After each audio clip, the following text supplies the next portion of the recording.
So, after just 1 year, Ubisoft is about to pull the plug on Assassin's Creed Shadows. It doesn't look like we're going to be getting any more DLC and maybe just a few updates. Now, this is very uncharacteristic for a gaming company and publisher that likes to milk their products for all they're worth. Like seriously, these guys are the very definition of create the problem with overly grindy progression systems that involve collecting thousands of in-game materials and then solving said problem by selling you time saver bundles. Very considerate of Ubisoft. But there have been a lot of signs pointing to this kind of thing happening with Assassin's Creed Shadows. Like, have any of you seen the extremely low budget crossover event they did with Attack on Titan? This thing was animated worse than a launch day PlayStation 3 game. But since Ubisoft has been bleeding stock heavily for these past few months now, Tencent has bought up a pretty big chunk of the company, and with that comes a huge restructuring for how they're handling games moving forward. And I imagine that Assassin's Creed Shadows losing support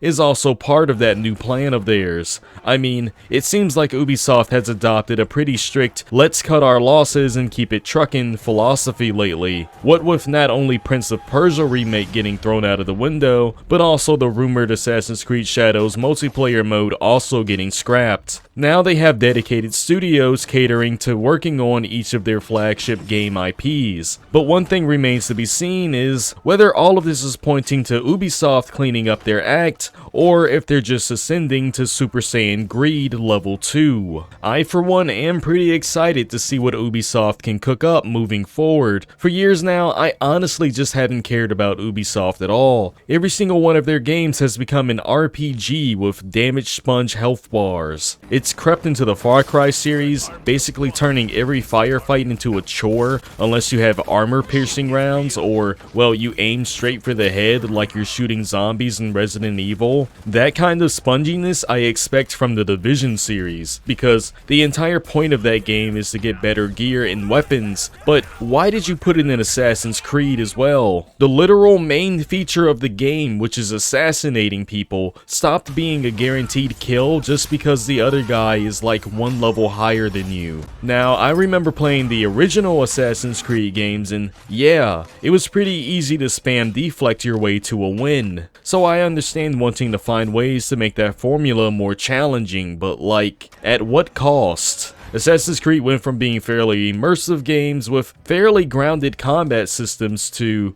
hey, my sword is level 12 with 99 attack power, I can now kill this enemy 15% faster than before. If we can get away from that kind of thing being the norm in every Ubisoft game, I'd be pretty happy. Now it seems like Ubisoft has plans moving forward with all kinds of weird new games, like apparently they're making Assassin's Creed Hexe, or Hexe, which is a witch trials-esque game where the Roman Empire is going around playing grab a witch by the tail. Then there's the Assassin's Creed Invictus game where they're supposedly bringing back PvP multiplayer to the series, but it's probably not going to be like the old game's cat and mouse style, which was honestly pretty cool back in the day, and I'm kind of mad that they got rid of it. We'll just have to see how that is because they're bringing in the For Honor team for that one. And I really liked For Honor when it came out. That was probably one of the last Ubisoft games I paid full price for. And I especially liked all of the single player campaign support and multiplayer bot support. Honestly, anything with bots for me is just better.